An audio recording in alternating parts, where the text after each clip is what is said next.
திருமணமான 10 மாதத்தில் இளம்பெண் தற்கொலை செய்து கொண்டார். முழு விவரம் காண்போம்.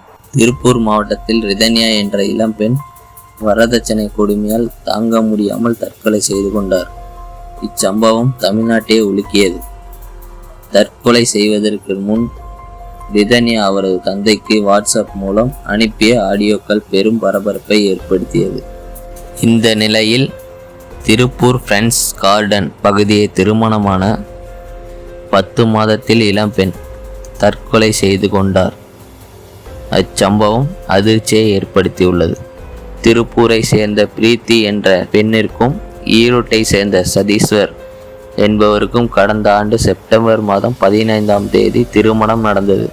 திருமணத்தின் போது பிரீத்தி குடும்பத்தின் சார்பில் 120 சவரன் நகை, 25 லட்சம் ரொக்கமாக இனோவா கார் உள்ளிட்டவை கணவர் வீட்டிற்கு தரப்பட்டதாக தகவல் வெளியாகியுள்ளது. இந்த நிலையில் பிரீத்தியின் பூர்வீக சொத்து விற்பனையில் வந்த 50 லட்சம் கேட்டு கணவர் குடும்பத்தினர் அவரை கொடுமைப்படுத்தியதாக கூறப்படுகிறது. இதனால் கடந்த 1 மாதமாக மன உளைச்சலில் இருந்த பிரீத்தி தூக்கு போட்டு தற்கொலை செய்து கொண்டார். இதைத் தொடர்ந்து பெண்ணின் பெற்றோர்கள் உயிரிழந்த பெண்ணின் கணவர் மற்றும் அவரது குடும்பத்தினர் மீது பெண்ணின் பெற்றோர்கள் போலீசார் புகார் அளித்துள்ளனர்.